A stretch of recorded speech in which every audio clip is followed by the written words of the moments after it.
The morning of March 18, 1943, unfolded like countless other rigorous training sessions at Naval Air Station Jacksonville. Lieutenant Commander James Flatley observed his cadre of dive bomber students as they boarded their SPD Dauntless aircraft, the very same formidable machines that had decisively altered the course of the Pacific War at Midway just 9 months prior. However, a chilling discrepancy in the casualty figures gnawed at him.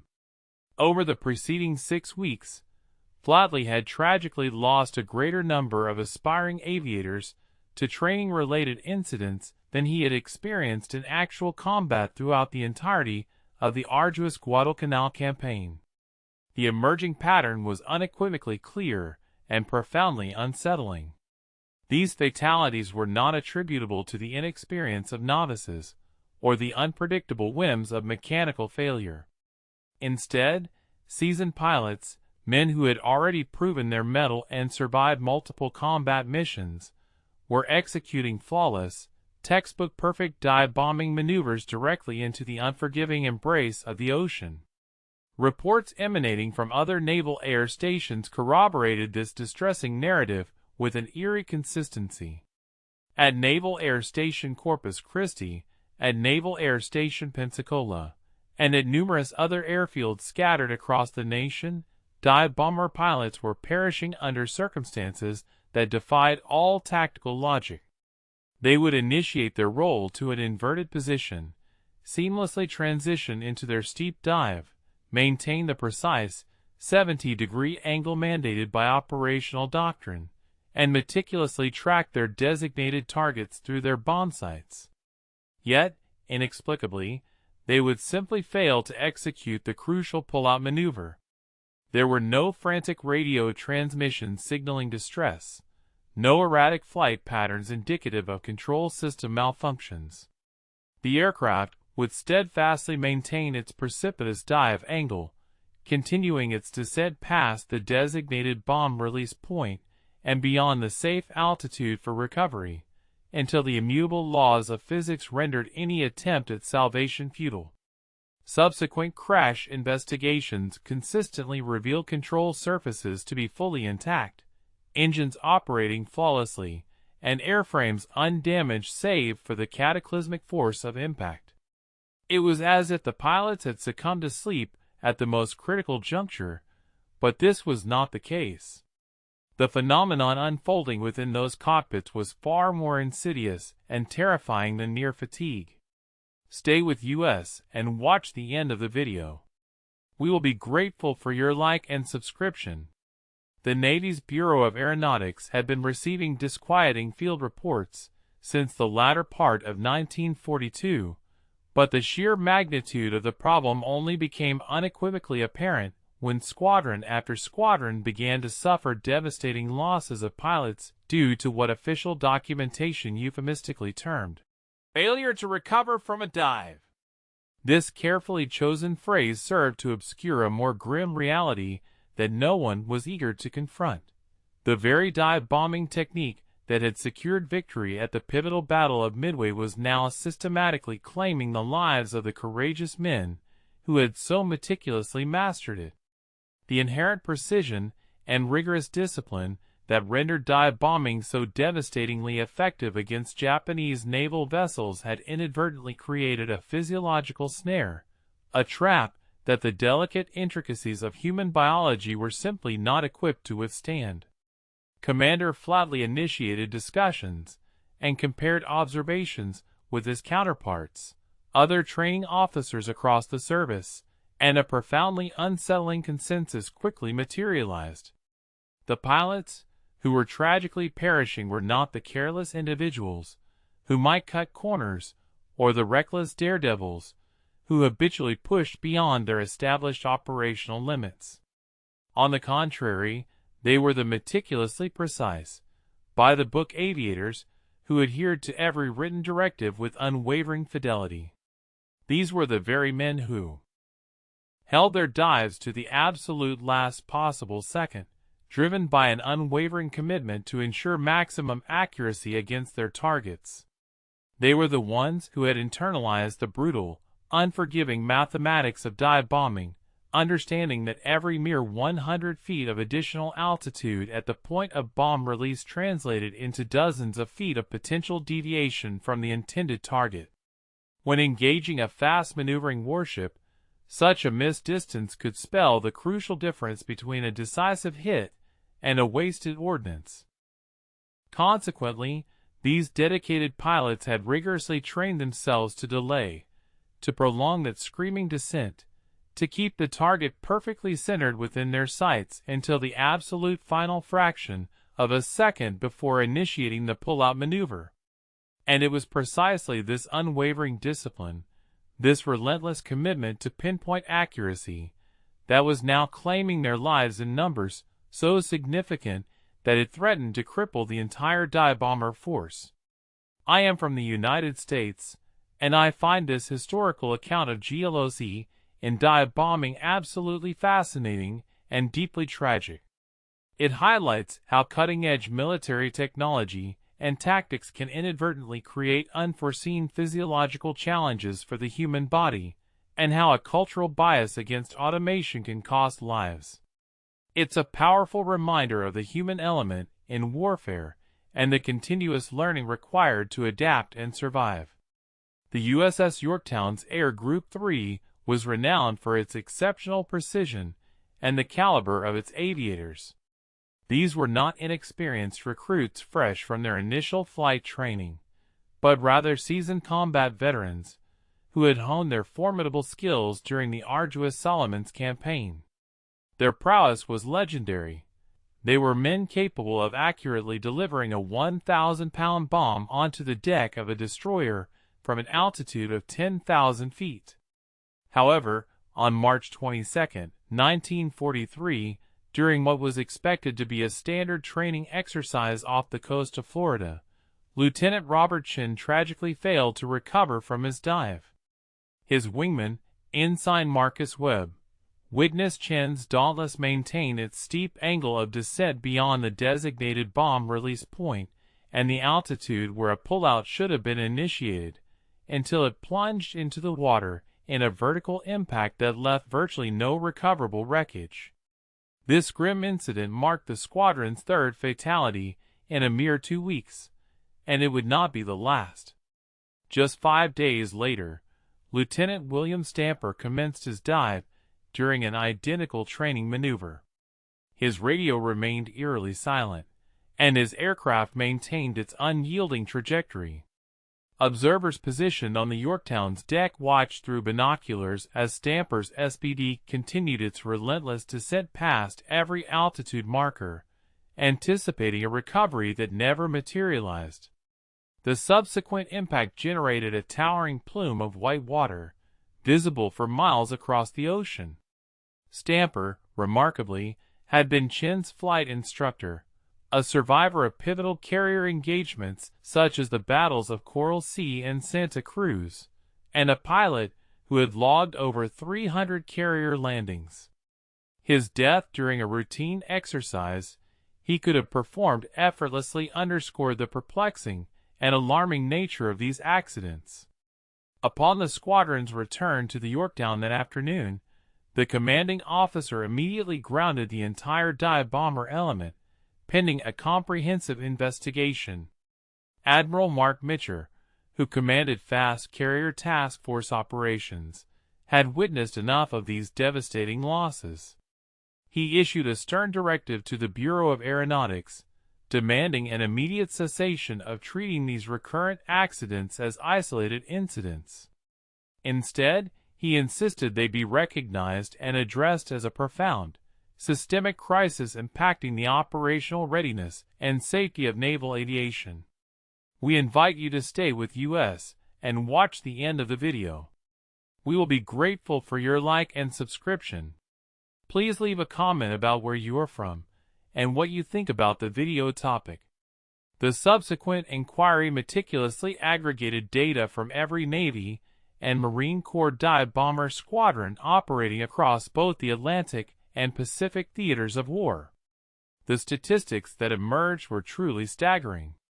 Between November 1942 and April 1943, the Navy had suffered the loss of 47 dive bomber pilots due solely to pull-out failures during training operations, a number that actually exceeded the fatalities incurred from enemy action over the same period. Furthermore, reports from active combat squadrons indicated that a significant proportion, between 15 and 20% of pilots, experienced at least a partial blackout during operational dives.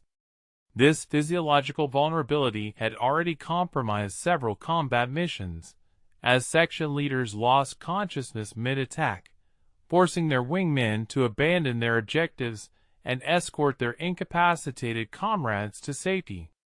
In response to this escalating crisis, the Bureau convened an emergency panel at Anacostia Naval Air Station, gathering an interdisciplinary group of experts, flight surgeons, aircraft designers, experienced combat squadron leaders, and pilots who had personally endured blackout incidents.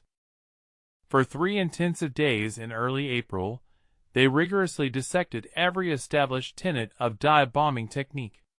Test pilots conducted instrumented dives, equipped with sophisticated medical monitoring equipment strapped to their chests, meticulously recording precise physiological data such as heart rate, blood pressure, and blood oxygen levels during each phase of the dive and subsequent pullout. High-speed cameras, mounted in accompanying chase aircraft, captured the exact moments when pilots' heads would slump forward or their hands would involuntarily release the control stick.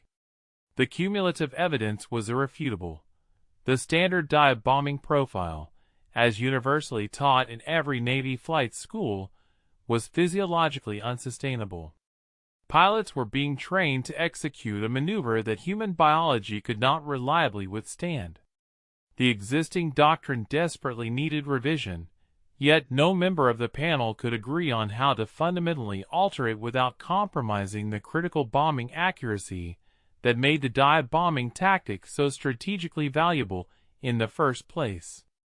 The breakthrough, surprisingly, originated from an entirely unexpected quarter. It did not come from the ranks of esteemed admirals or expert flight surgeons, but from a junior lieutenant named Thomas Riley, a pilot who had been flying combat missions off the USS Enterprise since the pivotal Battle of Midway. Riley had independently adopted a method that fundamentally violated every established principle of dive bombing doctrine, and he had deliberately kept his unconventional approach quiet, fearing disciplinary reprimand. Instead of initiating his pullout at the prescribed 2,500 feet and releasing his ordnance during the early phase of the recovery arc, Riley had been extending his dives to 2,000 feet, and sometimes even as low as 1,800 feet, releasing his bomb at a significantly lower altitude where his aircraft was still nearly vertical. Following the release, he would then execute a more gradual pullout, effectively distributing the G-forces over a longer duration. This technique, according to the official manual, was entirely backward. Conventional wisdom dictated an early release during the pullout to maximize recovery time. However, Riley's bombing scores were inexplicably superior to anyone else in his squadron, and he had never even experienced a grayout, a partial loss of vision due to G-forces. When Riley finally presented his technique during the Anacostia conference, the initial reaction was one of profound skepticism, bordering on outright hostility. A commander from the Bureau of Aeronautics flatly accused him of fabricating his release altitudes, asserting that consistent accuracy from below 2,000 feet was an impossibility, and furthermore, that existing bomb site calculations did not even account for releases at such low elevations. Nevertheless, Riley possessed irrefutable gun camera footage. When the panel meticulously reviewed it, they witnessed something that directly contradicted everything they believed they understood about bombing accuracy. Riley's bombs were consistently hitting within a circular error probable, CP, of just 35 feet, a remarkable achievement that substantially surpassed the 65-foot CP previously considered excellent for dive bombing. The underlying reason for this superior precision became abundantly clear once aerodynamicists meticulously ran the numbers. The standard bombing technique involved releasing the ordnance early in the pull-out arc, when the aircraft was transitioning through approximately a 60-degree dive angle. At this particular angle, the bomb possessed significant horizontal velocity, which necessitated complex calculations and corrections. Wind effects at this stage were also substantial.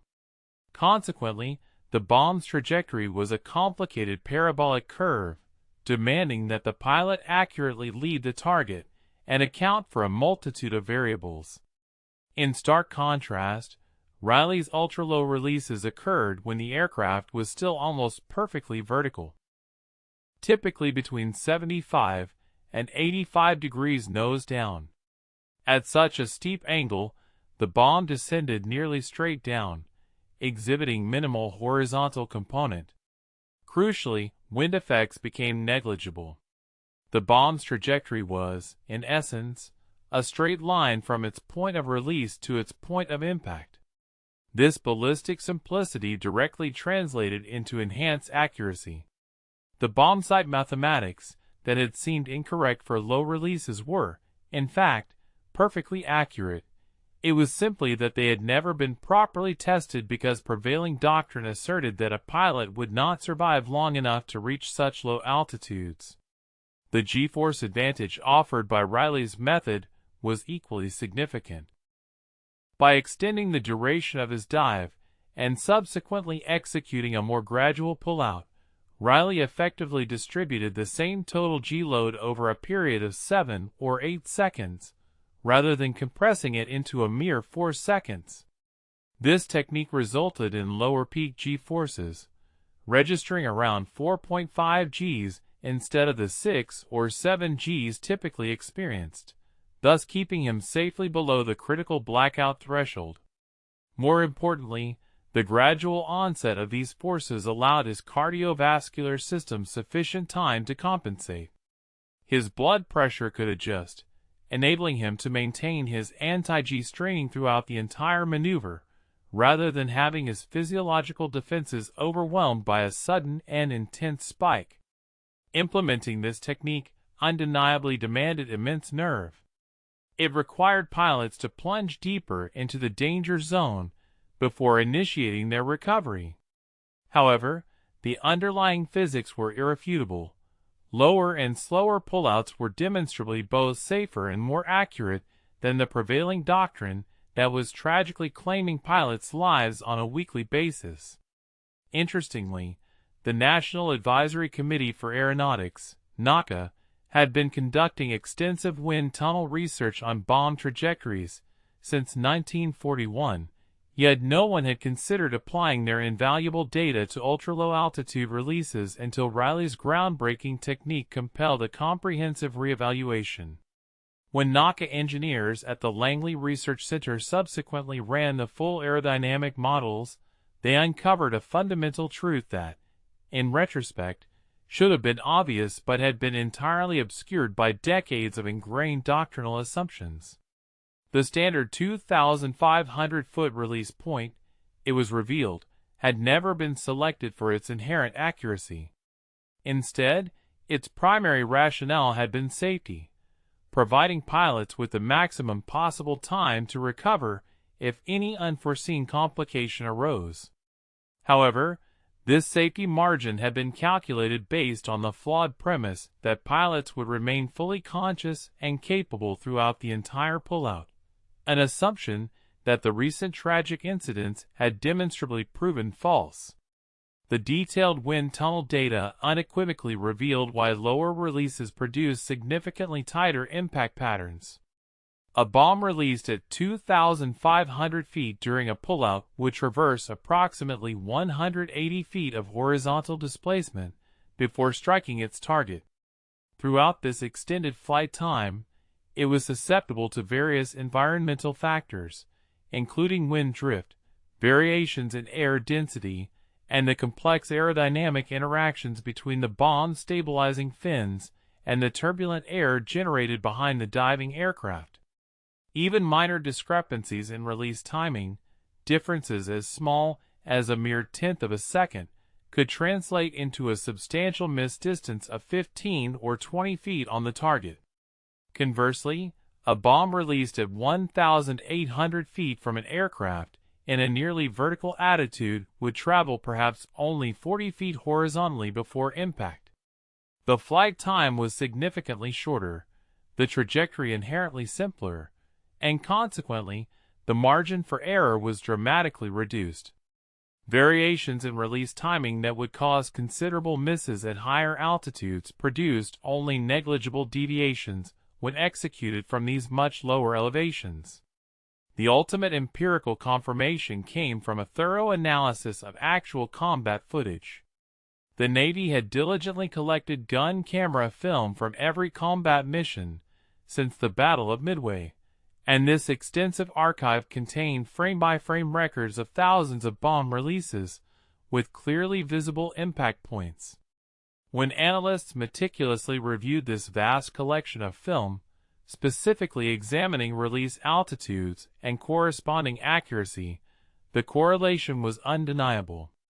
Pilots who released their bombs below 2,000 feet, whether intentionally like Riley or inadvertently by holding their dives too long, consistently achieved impact patterns that were 40% tighter than those pilots who adhered to the doctrinal 2,500-foot release altitude. The very lowest releases, specifically those executed between 1,600 and 900 feet, yielded a level of accuracy that approached what had previously only been attainable through glide bombing attacks conducted at significantly lower speeds. This critical analysis revealed that the distribution of G-forces, meticulously measured by accelerometers installed within experimental aircraft, provided the definitive explanation. Engineers meticulously charted the precise G-loading profiles associated with recovery maneuvers initiated from varying altitudes. A recovery initiated at an elevation of 2,500 feet, for instance, necessitated an immediate, maximal rearward application of pressure to the control stick. The pilot, already operating with rapidly diminishing vertical separation from the Earth, was compelled to terminate the descent with utmost urgency. This aggressive, abrupt recovery generated the perilous 6 to 7 G surge, which was the primary cause of pilots experiencing temporary loss of consciousness. However, a recovery commenced at a lower altitude of 1,800 feet could be executed with greater deliberation and smoothness precisely because of its starting point. Although the pilot was in closer proximity to the water's surface, the aircraft's more vertical orientation permitted a significantly extended arc of recovery. Instead of abruptly wrenching the control stick rearward, the pilot could instead apply a consistent, steady rearward pressure, gradually transitioning out of the dive over an elongated time frame. This method achieved the identical change in altitude, but subjected the aircraft and its occupant to significantly gentler forces.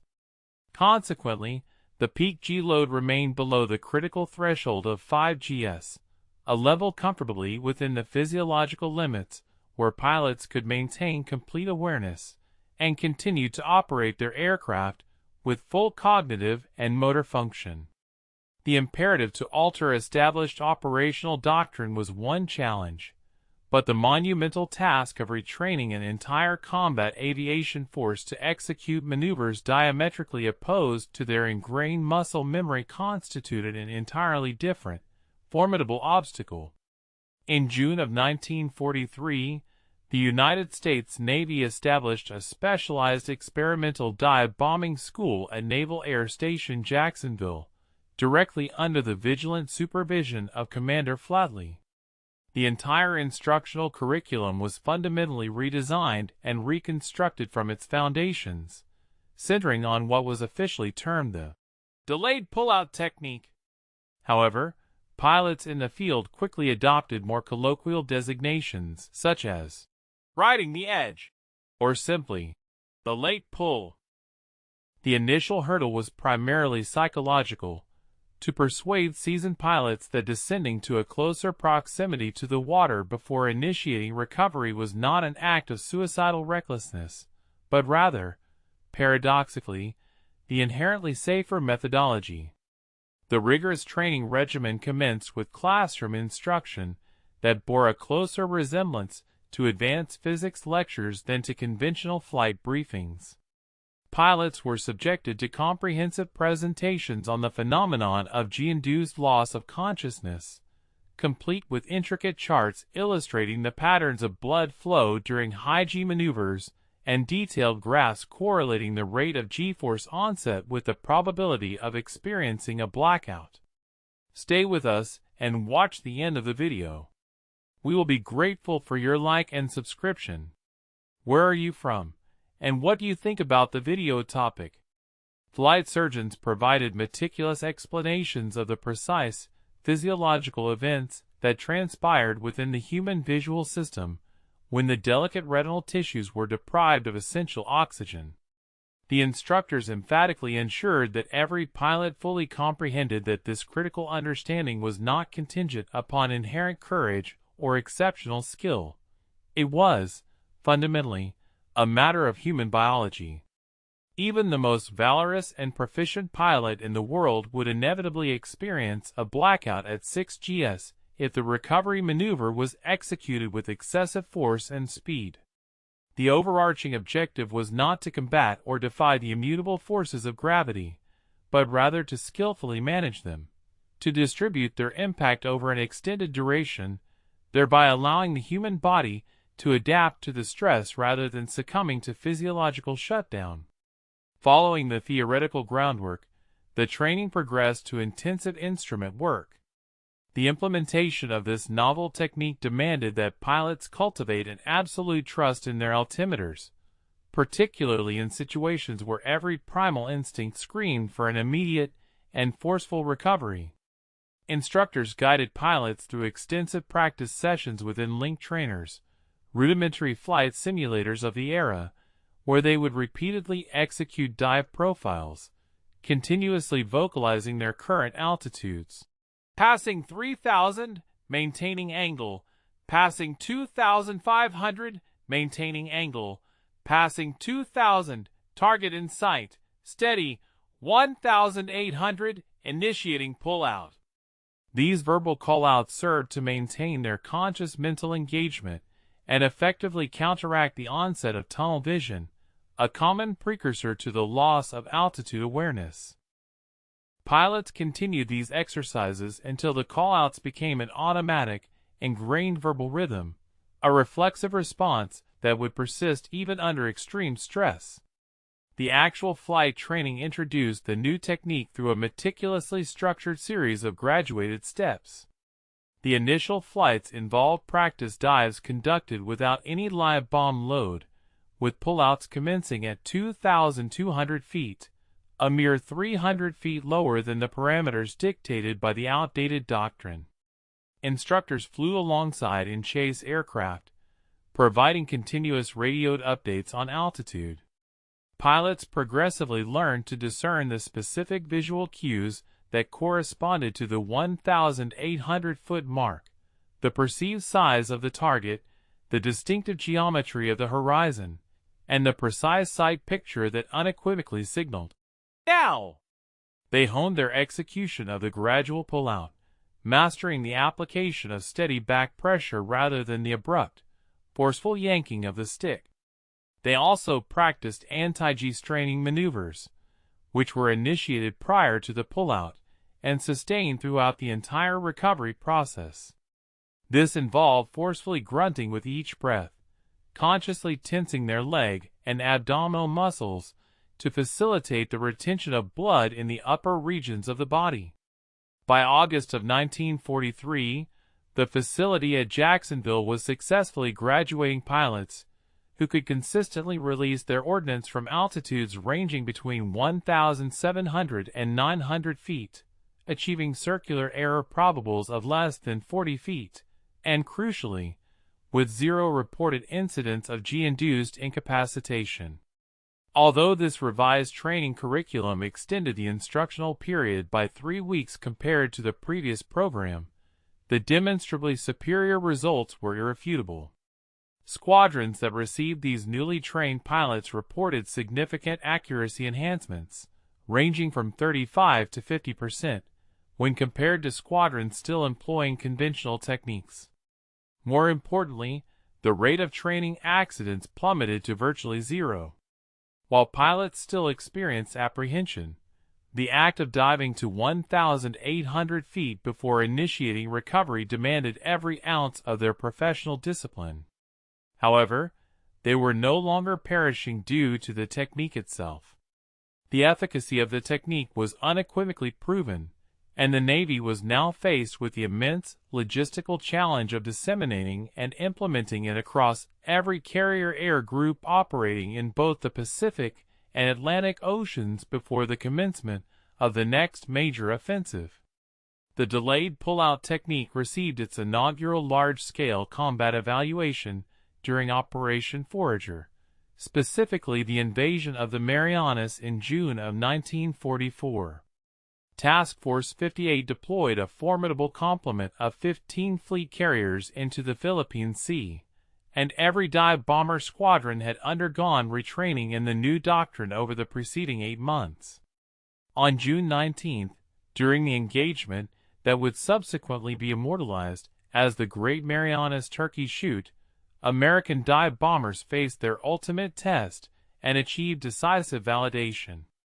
Japanese carriers initiated massive aerial strikes that utterly overwhelmed American combat air patrol controllers, prompting an urgent directive for dive bombers to reallocate their efforts from attacking enemy vessels to intercepting the incoming Japanese strike packages before they could reach the American fleet. What ensued was an unprecedented examination of precision under actual combat conditions. Lieutenant Commander James Ramage spearheaded Bombing Squadron 10, VB-10, from the aircraft carrier Enterprise against a formation of Japanese carrier bombers at an altitude of 12,000 feet, an elevation where dive bombing had previously been considered, at best, marginally effective. Employing the delayed pull-out technique, his pilots initiated their dives from high altitude, maintained their descent directly through the core of the Japanese formation, and released their ordnance at altitudes below 2,000 feet, all while traveling at speeds exceeding 280 knots. The resulting bombing accuracy was utterly devastating. Post-action analyses credited VB-10 with the destruction or damage of 23 Japanese aircraft in a single pass, a level of accuracy that would have been utterly unattainable with the older, high-release technique. Ramage's own bomb struck a K-torpedo bomber with such surgical precision that the ensuing explosion scattered wreckage across an expansive quarter-mile radius. Significantly, not a single pilot in his squadron reported even a partial blackout during the recovery maneuver. The comprehensive data compiled from the Marianas operation provided a complete and compelling narrative. Dive bomber squadrons that had adopted the delayed pull-out technique achieved hit rates of 32% against actively maneuvering warships, a remarkable improvement compared to the historical averages of 18 to 22% observed in earlier engagements. During the strikes against Japanese carriers on June 20th, bombs released from below 2,000 feet accounted for 14 of the 18 direct hits recorded by American dive bombers. The Japanese carrier Hyos sustained 3 direct bomb strikes in rapid succession from VB-2 pilots, all of whom released their ordnance between 1,500 and 1,850 feet, penetrating the flight deck with such exacting precision that 2 bombs actually entered the same elevator shaft. The carrier succumbed to its damage and sank within hours, and subsequent post-war analysis of the wreckage revealed impact patterns clustered within an astonishing 50-foot circle, a degree of accuracy that would have been deemed impossible just 18 months prior. Pilot survival statistics demonstrated an equally dramatic and encouraging improvement. During the 6-month period immediately following the full implementation of the delayed pullout training, incidents of G-induced loss of consciousness plummeted by a staggering 91% across all carrier air groups.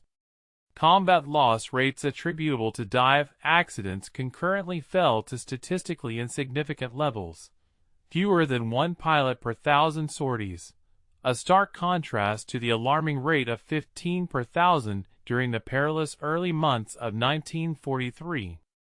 The innovative technique had, unequivocally, resolved the critical blackout crisis. However, its impact extended beyond mere problem-solving. It had fundamentally redefined the operational capabilities of dive bombing. The newfound ability to release ordnance with exceptional accuracy from ultra-low altitudes meant that dive bombers could now effectively engage targets that had previously necessitated the deployment of multiple squadrons. Single aircraft could achieve mission kills on destroyers. 2 plane sections were now capable of disabling cruisers. By the time the Okinawa campaign commenced in April of 1945, the delayed pullout technique had become so thoroughly ingrained and integrated into dive bomber doctrine that young pilots arriving from training command were entirely unaware that any alternative technique had ever existed. They had learned to meticulously ride their dives down to 1,800 feet from their very first training hop, and by comparison, the old high-altitude releases seemed recklessly inaccurate and inefficient. The conclusive statistics from the Pacific War unequivocally demonstrated that dive bombers trained in the delayed pullout technique sank or damaged an astounding 47% more enemy shipping per sortie than squadrons employing pre-1943 methods. They achieved this remarkable feat with significantly lower loss rates, enhanced pilot survival, and a level of accuracy that transformed the dive bomber from a mere area weapon into an instrument of surgical precision.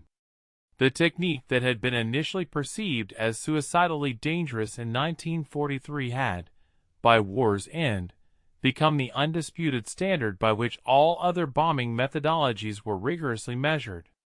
The intrepid pilots, who had learned to place their trust in the immutable laws of physics over their raw instincts, who had painstakingly trained themselves to prolong those screaming dives for just a few agonizing seconds longer than every nerve in their bodies demanded, had, in essence, rewritten the fundamental rules of naval aviation. And they had accomplished this profound transformation by mastering the art of the late pull.